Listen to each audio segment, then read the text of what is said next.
السلام علیکم۔ میں ذاتی طور پر یہ سمجھتی ہوں کہ اگر آپ ویسے زندگی میں جھوٹ بولیں نا تو ایک دفعہ بول کے فارغ ہو جاتے ہیں۔ یوٹیوب پر اگر جھوٹ ہو نا تو جتنی بار یوٹیوب کھلتی ہے اتنی بار آپ کے نامہ اعمال میں جھوٹ بولنے کا گناہ لکھا جاتا ہے۔ اس لیے یہ تو سوچا بھی نہیں جا سکتا کہ تھم نیل پر جو لکھا جائے وہ ویڈیو میں موجود نہ ہو۔ ضرور موجود ہے لیکن ڈائریکٹ نصیحت سننا ذرا کانوں کو بھلا نہیں لگتا نا، تو ہم ایسا کرتے ہیں کہ سیر بھی کرتے جاتے ہیں اور ساتھ ساتھ کام کی بات بھی سنتے جاتے ہیں۔ تھوڑا سا حوصلہ کیجیے، آپ کو بہت سارا کچھ سننے کو بھی ملے گا اور سیکھنے کو بھی ملے گا۔ اور میں بلال ہوں اور نور ٹی وی پر ہیں آپ اس وقت، اور اٹک سے ہم بلانگ کرتے ہیں، آپ بھی اٹک سے بلانگ کرتے ہیں تو ہمارے بلاگ کو لازماً لائک کر دیجیے گا۔ اور جناب ہم اس وقت آئے ہوئے ہیں ایک ایسے ریسٹورنٹ پر جہاں زینی کی فرسٹ برتھ ڈے کو اسامہ نے سیلیبریٹ کیا تھا، تو آج کھانا انہوں نے ہمیں وہیں دیا اپنی پرانی یادوں کو تازہ کرنے کے لیے، اور ہم پہنچ گئے ہیں۔ یہ ریسٹورنٹ حیدرآباد کا ریسٹورنٹ ہے اور اس کے تیکھے پھیکھے ذائقے آپ کو پتہ تو ہے، حیدرآباد بڑا مشہور ہے اپنے ٹیسٹ کے لیے، تو ہم اس لیے اسپیشلی اس ریسٹورنٹ پر لائے گئے ہیں۔ اور ہاں جی، ہرگز یہ نہیں آپ سمجھیے گا کہ یہ رفیق صاحب مجھے پروٹوکول دے رہے ہیں، میرا دروازہ کھول رہے ہیں۔ وہ زاویہ میں بانو قدسیہ بتا رہی تھی کہ میری کالج کی کولیگز مجھ پہ مرتی تھی، رشک کرتی تھی کہ اشفاق احمد صاحب اترتے ہیں اور آپ کے لیے دروازہ کھولتے ہیں، تو میں نے انہیں بتایا کہ دروازے کا ہینڈل اندر سے ٹوٹا ہوا ہے، باہر سے اس لیے کھولنا پڑتا ہے۔ تو یہ سیم ہی کنڈیشن تھی، میں اصل میں اندر سے کھول نہیں پا رہی تھی، تب رفیق صاحب نے میری سائڈ کا دروازہ کھولا تھا۔ زیادہ رشک نہ کیجیے گا۔ تو یہ جناب ہم پہنچ گئے ہیں کوہ نور پر۔ چلے اب میں بات آپ کو بتاتی ہوں، یہ دیکھ لیں کوہ نور لکھا ہوا کیسے ہے یہاں۔ یہ جس طرح ہم لکھتے ہیں نا، یہ اس طرح کی رائٹنگ میں نہیں ہے۔ اور یہاں پہنچ کر ہمیں پتہ چلا کہ اس کے نیچے ہندی میں لکھا ہے کوہ نور، تو اس کا مطلب یہ ہے کہ یہ حیدرآباد پاکستان کا نہیں، انڈیا کا حیدرآباد۔ لائٹس بڑی اٹریکٹ کر رہی تھی اس کی، ہمیں پنک اور بلیو یہ ذرا اچھا سا کمبینیشن لگ رہا تھا، تو ہم نے سوچا کہ کچھ سیکنڈ کی ویڈیو اس کے نام کے ساتھ بھی بنانی چاہیے۔ تو یہ آپ دیکھ رہے ہیں یہاں یہ کوہ نور بنا ہوا بھی ہے، لکھا ہوا بھی ہے، اور یہ اس کے نیچے ہندی میں بھی لکھا ہوا ہے، اور یہ کوہ نور ہی ہے۔ تو بتانا آپ کو پوچھنا یہ تھا کہ بھلا کوہ نور بنا کیسے ہوگا؟ ہر ہیرا تراشے جانے سے پہلے صرف ایک کانچ کا ٹکڑا ہوتا ہے۔ جس قدر زیادہ اس کی نوکیں بنائی جاتی ہیں، جس قدر اس کو تراشا جاتا ہے، اسی قدر وہ زیادہ لائٹ ریفلیکٹ کرتا اور اسی قدر زیادہ چمکدار ہوتا جاتا ہے۔ اگر آپ اپنے بچوں کے سکھ دیکھنا چاہتے ہیں تو آپ خود کو ترشوائیے۔ یہ ایک بہت مشکل کام ہے لیکن اس کے بغیر کام بنے گا نہیں۔ شادی کے بعد کی زندگی ہر نئی شادی شدہ لڑکی کے لیے سخت مشکل ہوتی ہے، کیونکہ وہ اپنے گھر میں مہارانیوں کی طرح رہنے کی عادی ہوتی ہے۔ سسرال میں جگہ بنانے کے لیے پاپڑ بیلنے پڑتے ہیں اور بہت کچھ ناپسندیدہ سہنا پڑتا ہے۔ بہت بار ایسا ہوتا ہے کہ آپ نے غلطی نہیں کی ہوتی، آپ کی نیت درست ہوتی ہے، اگر کام غلط بھی ہو جائے تو آپ کی نیت غلط نہیں ہوتی، لیکن یہ بات نہ تو آپ سامنے والے کو سمجھا سکتے ہیں اور نہ ہی اس کے دل سے بدگمانی کو نکال سکتے ہیں۔ ان حالات میں بس ایک ذات ہوتی ہے جسے یہ معلوم ہوتا ہے کہ آپ نے غلط کیا بھی نہیں ہے، اور اگر دکھنے سے کچھ غلط ہے بھی تو آپ کی کم از کم نیت غلط نہیں تھی، اور وہ ذات اس کی ہے جس نے آپ کے ایک ایک بال کو پیدا فرمایا ہے۔ اور اللہ قرآن میں فرماتا ہے کہ بھلا جس نے پیدا کیا ہے کیا وہ نہیں جانے گا؟ تو دل کے بھید اسی کو پتہ ہوتے ہیں۔ ایسے سخت اور مشکل حالات میں جب اپنے آپ پر قابو رکھنا بھی ممکن نہیں ہو رہا ہوتا، وضو کر لیا کیجئے اور جائے نماز پر بیٹھ کر اللہ سے وہ سب کہہ دیا کیجئے جو کسی اور سے کہنے سے بات بگڑ سکتی ہے۔ اس وقت چونکہ آپ کا دل دکھا ہوا ہوتا ہے اور آپ تکلیف میں ہوتے ہیں اور آپ کا قصور بھی نہیں ہوتا، تو آپ اللہ کے بہت قریب ہوتے ہیں۔ آپ کے اور اللہ کے بیچ میں سے سارے حجاب اس وقت اٹھا دیے جاتے ہیں جب آپ صبر کر رہے ہوتے ہیں، کیونکہ اللہ قرآن میں کہتا ہے ماس صابرین، کہ وہ صبر کرنے والوں کے بالکل ساتھ ہی ہوتا ہے۔ تو جو ساتھ ہوتا ہے وہ سب سے زیادہ سنتا ہے۔ اب وہ سن بھی رہا ہے اور اسے پتہ بھی ہے، تو اس وقت کی دعا رد نہیں ہوتی۔ ایک تو اپنے لیے دعا کر لیا کریں کہ اللہ تعالیٰ میرے معاملات آسان فرما دیں، اور ایک اپنی بیٹیوں کے لیے ضرور دعا کر لیا کریں کہ یا اللہ جو تکلیف میں دیکھ رہی ہوں میری بیٹی کو اس تکلیف سے بچا لیجیے گا۔ یقین کریں یہ دعائیں اس وقت کی جب آپ کی بیٹی ابھی 1 سال کی بھی نہیں ہوتی، اس وقت آپ کو قبولیت کی شکل میں نظر آتی ہیں۔ جب آپ اپنی بیٹی کی شادی کرتی ہیں تو آپ کو معلوم پڑتا ہے کہ اللہ تعالیٰ نے جو کمیاں آپ کی زندگی میں ڈالی تھیں، اور یقیناً اس میں کوئی مصلحت ہوگی، اللہ نے آپ کی بیٹی کی زندگی کو ان کمیوں اور تکلیفوں سے پاک کر دیا ہے۔ یہ طریقہ ہے اپنی اولاد کے سکھ دیکھنے کا۔ جو صبر نہیں کرتے، ہمت نہیں کرتے، برداشت نہیں کرتے، محنت نہیں کرتے، وہ فصل کیسے کاٹ سکتے ہیں۔ اگر آپ یہ چاہیں کہ جو پیڑ آپ نے لگائے ہیں ان کے پھل آپ بھی کھائیں اور ان کے سائے میں آپ بھی بیٹھیں، تو چھوٹے سے پودے کو پیڑ بنانے کے لیے بہت تھکنا پڑتا ہے۔ اس تھکنے کی پر کمر باندھیے، اس کا ارادہ کیجئے، اس کی نیت کیجئے، انشاءاللہ تعالی پھل تو آپ ہی کھائیں گے نا، اور سائے میں بھی آپ ہی بیٹھیں گے۔ اور یہ سایہ اس وقت آپ کو بہت سخت ضرورت ہوگا جب ہم جوان ہوتے ہیں اور ہمارے اندر توانائی ہوتی ہے، ہم کچھ کر سکتے ہیں، تھک سکتے ہیں، لیکن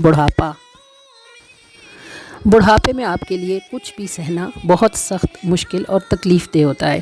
جوانی میں تھوڑی سی مشقت کر لیجئے، اللہ تعالیٰ بڑھاپے کو آسان فرما دیں گے۔ امید ہے آپ نے اس بات سے کچھ سیکھا ہوگا۔ چلیے اب ویڈیو کی طرف چلتے ہیں اور آپ ہمارے ساتھ اس ٹرپ کو انجوائے کیجئے، اور میری دعا ہے کہ اللہ تعالیٰ ہم سب کو ہماری اولادوں کے سکھ آنکھوں سے دیکھ کر شکر گزار ہونے کی توفیق عطا فرمائے۔ اب باقی ویڈیو آپ نے اسکپ نہیں کرنی، بلکہ آپ اس کو دیکھیے اور ہماری خوشی میں شریک ہو جائیے۔ جی کھانا سرو ہونے لگا ہے، اور آپ دیکھیں کہ باہر کے کھانوں میں یہ بات ہوتی ہے کہ کھانے کا ٹیسٹ بہت اچھا نہ بھی ہو، لیکن کھانے کا پریزنٹیشن بڑا شاندار ہوتا ہے۔ تو ابھی آپ دیکھ رہے ہیں جو چیزیں ہم نے آرڈر کی تھی، بریانی حیدرآبادی بڑی مشہور ہے، اور یہ جو آپ دیکھ رہے ہیں بڑی کلرفل سی یہ فش ہے، اور اس کے دونوں سائیڈ پہ انہوں نے ساسز کے ساتھ جو ہے وہ اتنی خوبصورت سی پیٹلز بنائی ہوئی ہیں، اور بریانی جو ہے اس میں انہوں نے جو بریانی کا جو قورمہ ہوتا ہے چکن کا وہ اوپر ہی رکھ دیا ہوا ہے۔ اور یہ دیکھیں جناب، یہ گرل چکن ہے، اور اس کے کلرز دیکھیں کتنے شاندار انہوں نے اس کو دیے ہوئے ہیں۔ اور ایک ہم نے غالباً چکن منگوایا تھا، جلفریزی منگوائی ہے، اور ایک جو ہے وہ مٹن قورمہ کا آرڈر کیا تھا۔ اور یہ آپ ساری چیزیں دیکھ رہے ہیں۔ روٹی میں انہوں نے ورائٹی ہمیں دی ہے، یہاں پراٹھا بھی ہے، سادی روٹی بھی ہے، نان بھی ہیں، تینوں چیزیں جو پرووائڈ کی ہیں، اور اس کے ساتھ یہ چٹنیاں اور یہ اوپر کریم۔ یعنی ابھی ٹیسٹ کریں گے، سٹارٹ کریں گے، پھر دیکھیں کہ کھانا کیسا ہے۔ سروس جو ہے وہ بڑی زبردست ہے، اور کھانا جو ہے وہ انہوں نے پریزنٹیشن اس کا بڑا شاندار ہے، اور بس کھانا سٹارٹ ہوگا تو پھر ہمیں پتہ چلے گا کہ اس کا ٹیسٹ کیسا ہے۔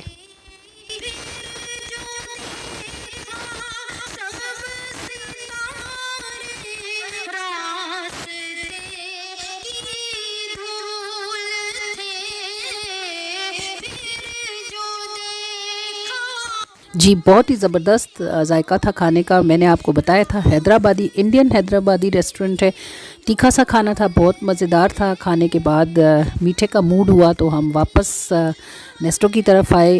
یہ نیسٹو اصل میں ایک بہت بڑی بلڈنگ ہے جس کے فلورز ہیں، اور اس کے سیکنڈ فلور پر غالباً جو ہے وہ ہے جی سعودیہ کی بڑی مشہور برانڈ ہے آئس کریم کی، بسکن روبن۔ یہ بہت میٹھی ہوتی ہے اور اس کے ڈھیروں فلیورز ہوتے ہیں۔ اس وقت اس فلور پر صرف ایک یہی شاپ ہے جو غالباً کھلی ہوئی ہے، کیونکہ رات دیر تک آئس کریم سیل ہوتی رہتی ہے۔ ہم ایکسلیٹرز کے ذریعے سے اوپر جا رہے ہیں، ابھی پہنچتے ہیں تو آپ کو وہ رنگ برنگی آئس کریمز دکھاتے ہیں جو بسکن روبن پر موجود ہوتی ہیں۔ ان کے آئس کریمز کے ٹیسٹ بڑے شاندار ہوتے ہیں، اور ان کے فلیورز بہت ڈیفرنٹ ہوتے ہیں۔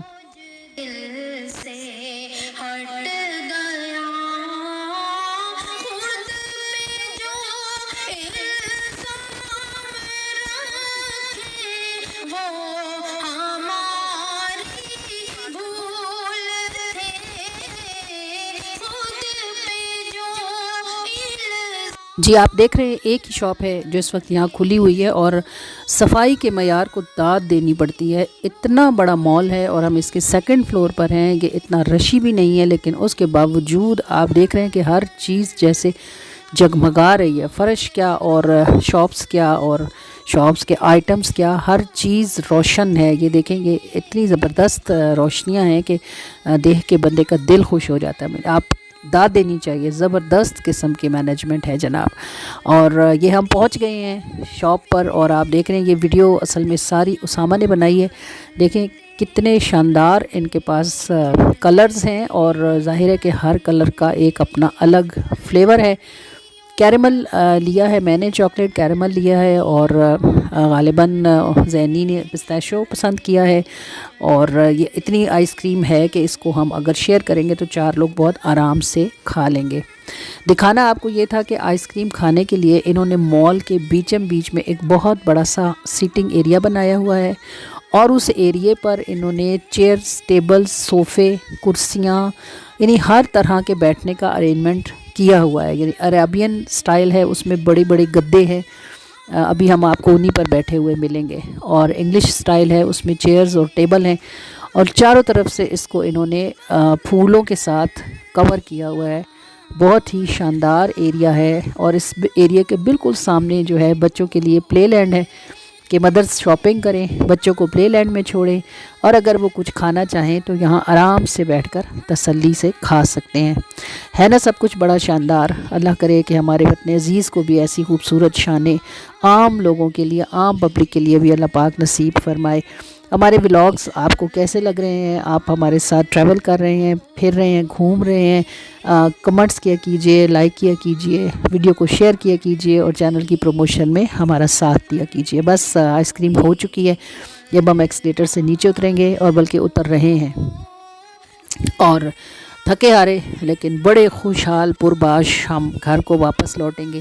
یہ دن ہماری زندگی کے خوبصورت ترین دن ہیں. اللہ تعالیٰ، لوگ بیٹیوں کی شادیوں کی دعائیں کرتے ہیں، پھر ان کے آباد رہنے کی دعائیں کرتے ہیں، پھر بیٹیوں کے پاس جانا، رہنا، اور ان کے سکھ آنکھوں سے دیکھنا. اللہ کریم نظر بد سے بچائے، اللہ تعالیٰ حسد کی نظر سے بچائے، اور اللہ کریم کل ماؤں کو، باپوں کو اپنی بیٹیوں کا اور اپنے بیٹوں کا سکھ دیکھنا نصیب فرمائے.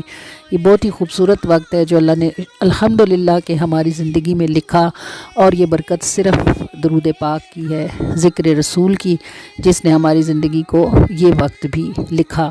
اللہ کریم کا شکر ہے، اور اللہ کریم ہمارے بچوں کو آباد رکھے. اللہ تعالیٰ کل بیٹیوں کے اچھے نصیب فرمائے، اور اللہ کریم ہم سب کو اپنی محنتوں کا پھل آنکھوں سے دیکھنے کی سعادت نصیب فرمائے. اپنی دعاؤں کا حصہ رکھا کیجیے. آپ ہماری دعاؤں میں رہتے ہیں. السلام علیکم.